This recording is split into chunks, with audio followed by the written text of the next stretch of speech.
I can remember in my youth spinning the globe using my finger to stop the turning.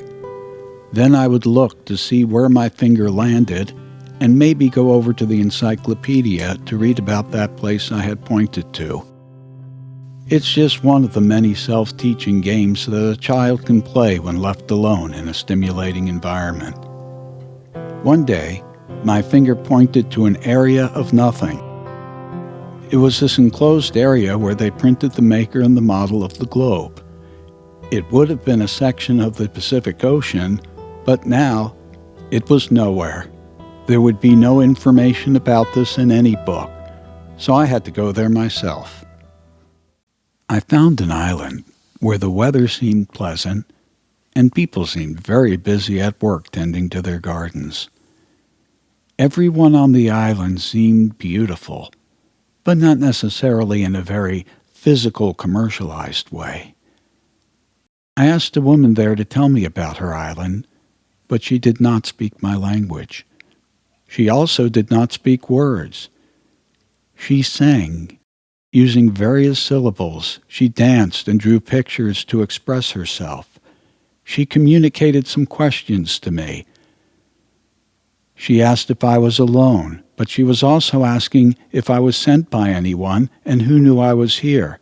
The way in which she asked these questions allowed for several layers of meaning to be conveyed at once. And in answering these questions without the use of words, I found that I could answer on that same deep and nuanced level with multiple meanings, but I had to work and consider my choice of communication in my search for expression. It seemed obvious to me that everyone knew and understood words because they had modern-day machinery and they were obtaining and using technology in such a way that would require the use of words. But it seems that words were not favored to convey information or conversational thought, and that complex art with visual symbols was preferred as an aid to problem solving. I watched how a group of people were contemplating a repair job on a home, quickly comparing measurements and drawings without the use of words. However, when I walked past the school, I heard a young child singing words from a book with the most beautiful chant I had ever heard. There were children in small groups learning in the school, but children were also in workshops, on the work sites, and in the fields. The library at the school seemed to be very large. People were freely coming and going to and from the vast library to read and acquire information.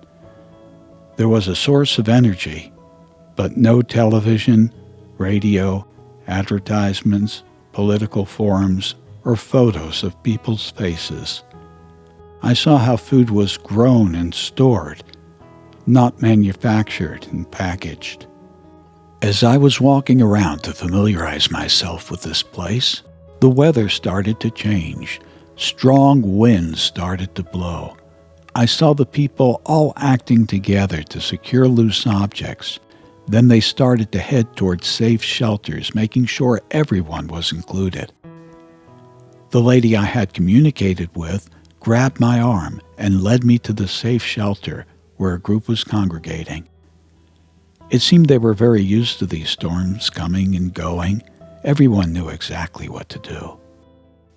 The shelter was prepared with fresh, simple foods, musical instruments of all types, books, room to dance, to do arts and crafts, and even a quiet area to rest.